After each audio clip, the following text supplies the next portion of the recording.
agradeço pelo carinho e pela oportunidade. Juntos vamos estudar algo sobre o tema depressão. O que é depressão? Em uma palavra, tristeza. Em duas, tristeza profunda.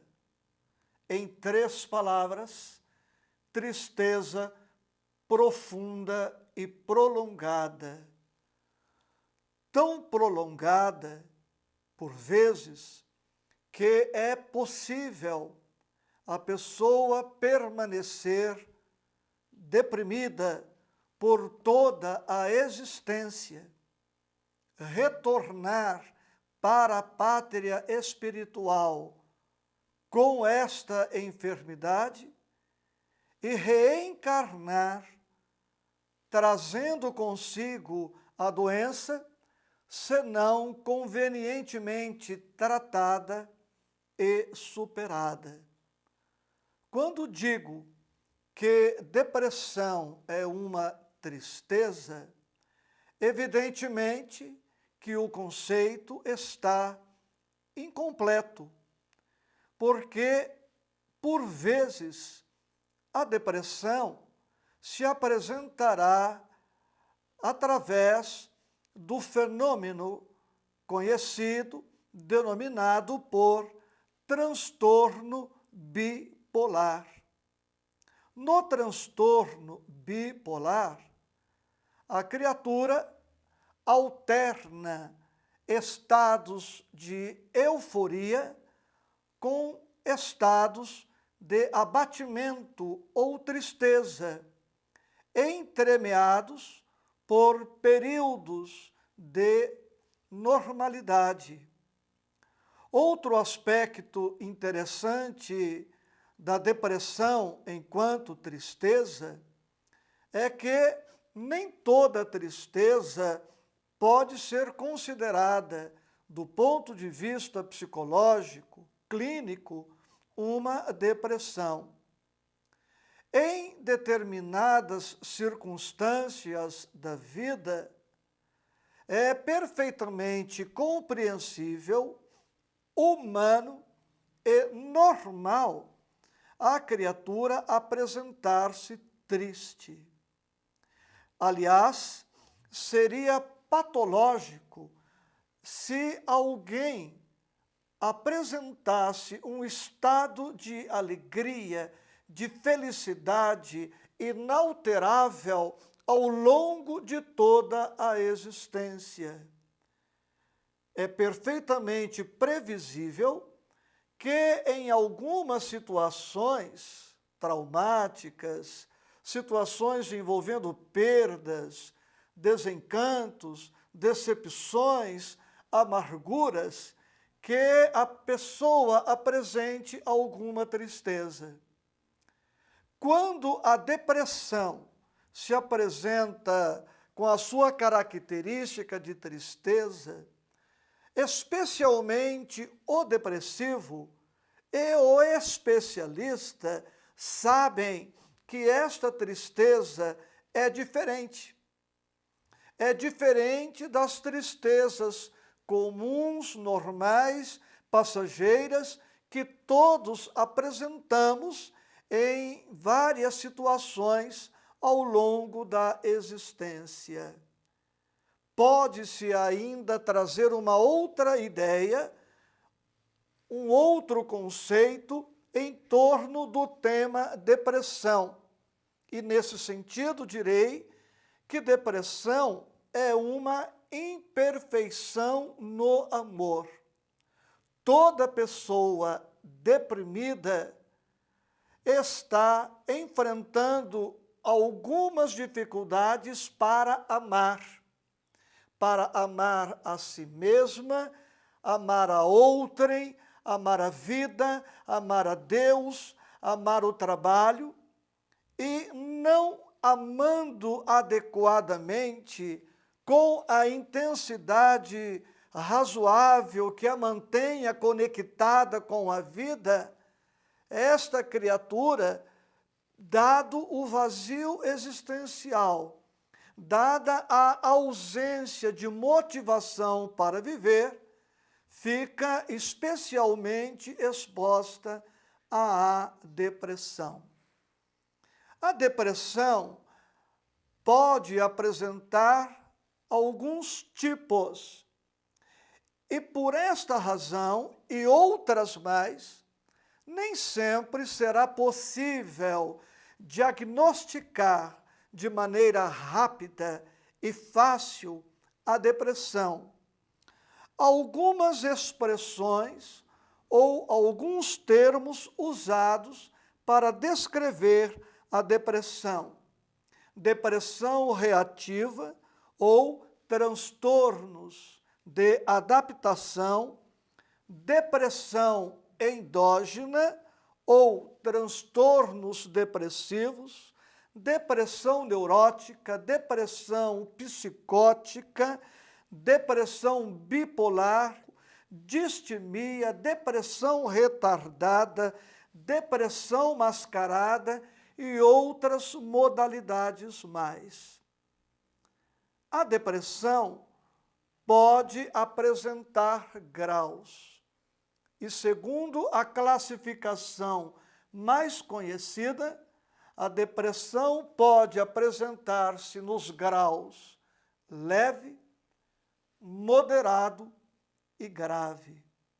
No grau leve, a pessoa sai sozinha deste estado, bastando algumas atitudes positivas, objetivando a sua recuperação.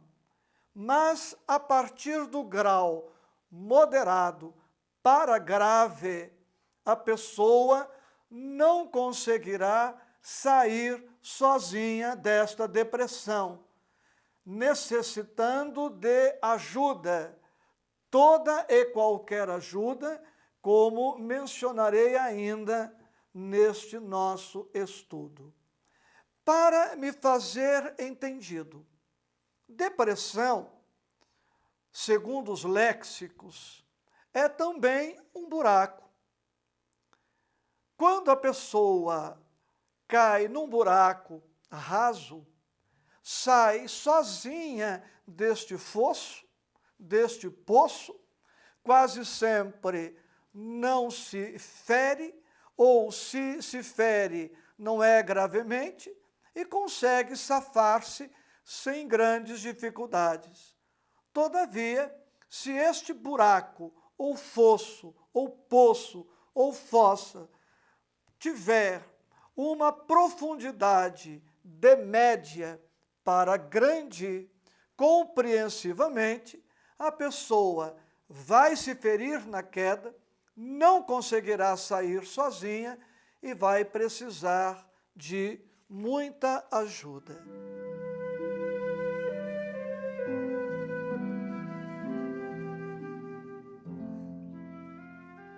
O luto pode apresentar pontos de contato com a depressão, mas é preciso deixar bem claro que são estados emocionais bem diferentes. O luto pode ser normal e anormal. Quando anormal, este luto, este estado de alma, apresentará maiores pontos de contato com a depressão. O luto normal é uma experiência comum presente na vida de todos nós. E quando normal, o luto apresenta 3 estágios bem definidos: o embotamento, o período de sofrimento pela perda e a aceitação. Em média, o luto normal demanda de 6 a 8 meses para que a pessoa se recupere o máximo possível, voltando à vida de normalidade. Mas como não é uma questão matemática, é possível que este luto se estenda um pouco mais, dependendo do sobrevivente, dependendo de quem é o falecido, as circunstâncias que envolveram a morte, a idade do sobrevivente, a idade do falecido, o grau de dependência de um e de outro. Tudo isto, compreensivamente, vai interferir no grau do luto, na intensidade do luto e na sua duração. A depressão apresenta sintomas psicológicos e físicos. E é através destes sintomas ou sinais que os experts vão ter o material necessário para avaliar e, se possível, fazer um diagnóstico a respeito da depressão. Alguns sintomas psicológicos: baixo astral, ansiedade, embotamento emocional, que também estará presente no luto, pensamento depressivo, problemas de concentração e problemas de memória, delírios e alucinações, sobretudo no grau grave da depressão, impulsos suicidas, sintomas físicos, problemas de sono, lentidão mental e física, perda de apetite, vários outros sintomas, inclusive de natureza orgânica, dependendo da cultura e da idade da pessoa, ela se queixará não de tristeza, mas de alguma dor localizada, sendo oportuno aqui registrar que os sintomas variam de pessoa para pessoa.